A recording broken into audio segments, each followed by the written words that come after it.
Drugs నుంచి రాష్ట్రాన్ని కాపాడటం మనందరి బాధ్యత అని అన్నారు సీఎం రేవంత్ రెడ్డి. మాదక ద్రవ్యాల వాడకం, సరఫరాను ఉక్కుపాదంతో అణిచివేస్తుందని చెప్పారు. ఇకపై స్కూలు, కాలేజీల్లో డ్రగ్స్ దొరికితే ఆ యాజమాన్యాలపైన కూడా కేసులు పెడతామని వార్నింగ్ ఇచ్చారు. నార్కోటిక్ బ్యూరోను ఇకపై ఈగల్ గా పేరు మారుస్తున్నామని అన్నారు ముఖ్యమంత్రి.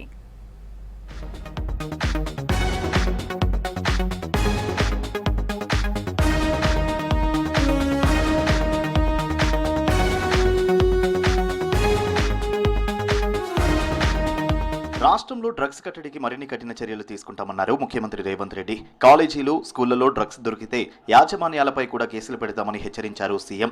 డ్రగ్స్ కట్టడిలో ప్రభుత్వం కఠినంగా వ్యవహరిస్తుందని చెప్పారు.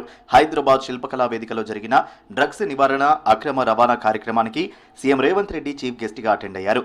ప్రతి కాలేజ్, స్కూళ్లలో సైకాలజీ టీచర్లను తప్పనిసరిగా నియమించుకోవాలని ఆదేశించారు.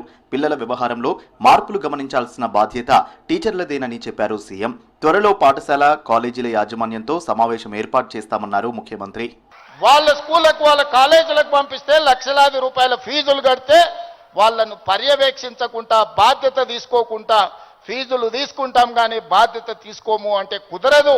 ఖచ్చితంగా ఆ స్కూలు, కాలేజీ యాజమాన్యాలు కూడా బాధ్యత తీసుకోవాలి. మీరు ఎట్లయితే సైన్స్, మ్యాథమెటిక్స్, ఇంగ్లీష్ చెప్పడానికి టీచర్లను పెట్టుకుంటున్నారో, పిల్లల బిహేవియరల్ చేంజెస్ కూడా గమనించడానికి సైకాలజీ, చైల్డ్ సైకాలజీ అవగాహన ఉన్న వాళ్ళని కూడా ప్రొఫెషనల్స్ను మీ కాలేజీల్లో, స్కూళ్ళల్లో పెట్టుకోండి. పిల్లల ప్రవర్తనలో మార్పు గమనించాలి. ఉద్యమాల గడ్డ మత్తుకు బానిసవ్వడం బాధాకరమన్నారు సీఎం రేవంత్ రెడ్డి. డ్రగ్స్ అనే ఆలోచన చేస్తే వెన్ను విరుస్తామని గతంలోనే చెప్పామని గుర్తు చేశారు. యువత మత్తుకు బానిసైతే దేశం మనుగడ కష్టమని చెప్పారు. యువతను సరైన మార్గంలో పెట్టేందుకే స్పోర్ట్స్ పాలసీ తెచ్చామని తెలిపారు. నో డ్రగ్స్ అనే కార్యక్రమానికి మీరే వారధులన్నారు ముఖ్యమంత్రి. 15 సంవత్సరాలు పైబడి 40 సంవత్సరాల లోపల ఉన్న యువత 68%. 140 కోట్ల జనాభాలో 68% యువత ఉన్న దేశం ప్రపంచంలో ఏకైక దేశం భారతదేశం. ఈ భారతదేశం ఒలింపిక్స్ లో ఒక గోల్డ్ మెడల్ సాధించలేదు అని అంటే మనందరం ఆలోచన చేసి ఈరోజు ఒక నిర్ణయం తీసుకోవాలి. కిరాణం కొట్టుల్లో చాక్లెట్లే కాదు, గంజాయి చాక్లెట్లు అమ్మే సంస్కృతి స్లోగా తెలంగాణ రాష్ట్రంలో కనిపిస్తుంది. ఒకనాడు ఉద్యమాల గడ్డ అయిన తెలంగాణ ఈరోజు గంజాయికి వేదిక కాకూడదనేదే నా ఆలోచన, నా విధానం. నార్కోటిక్ బ్యూరోను ఇకపై ఈగల్ అని పిలుస్తామన్నారు రేవంత్ రెడ్డి. గంజాయిని గుర్తించేలా ఈగల్ కు శిక్షణ ఇస్తున్నామని చెప్పారు. స్పోర్ట్స్ లో రాణించిన వాళ్లకు కూడా ప్రభుత్వ ఉద్యోగం, రాజకీయాల్లో అవకాశాలు ఇస్తామన్నారు.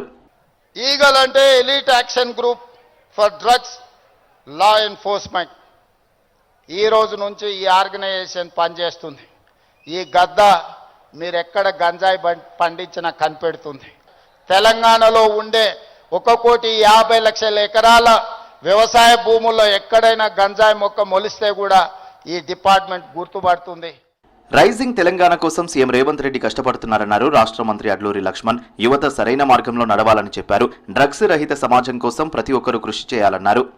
మా ముఖ్యమంత్రి వర్యులు ఎప్పుడు కూడా అంటాడు, ఫిట్నెస్గా ఉండాలి, మంచి ఆలోచనతో ముందుకెళ్ళాలి, మన తెలంగాణ రాష్ట్రాన్ని రేజింగ్ స్టార్గా తీసుకెళ్లాలనేటువంటి మా ముఖ్యమంత్రి యొక్క ఆలోచన విధానాన్ని ఈ రాష్ట్ర ప్రజలందరం కూడా ఈరోజు యూత్ అంతా పెద్ద ఎత్తున రావడం జరిగింది. చాలా సంతోషం. మా ముఖ్యమంత్రి వర్యులు కూడా మనస్ఫూర్తిగా ధన్యవాదాలు తెలియజేసుకుంటూ డ్రగ్స్ ను అరికడతామని ప్రతి వ్యక్తి ప్రమాణం చేయాలన్నారు నిర్మాత, FDC chairman Dil Raju. Drugs తీసుకునే నటులను సినీ ఇండస్ట్రీ నుంచి బహిష్కరిస్తామని చెప్పారు. నార్కోటిక్ టెర్రరిజం ఇప్పుడు దేశంలో అతిపెద్ద సమస్య అని అన్నారు నటుడు విజయ్ దేవరకొండ. స్కూళ్లలోనూ డ్రగ్స్ వాడకం పెరగడం బాధాకరమన్నారు నటుడు రామ్ చరణ్. మన ఫ్రెండ్స్, ఫ్యామిలీని మనమే రక్షించుకుందామని పిలుపునిచ్చారు. నేను ఓటు తీసుకుంటున్నాను.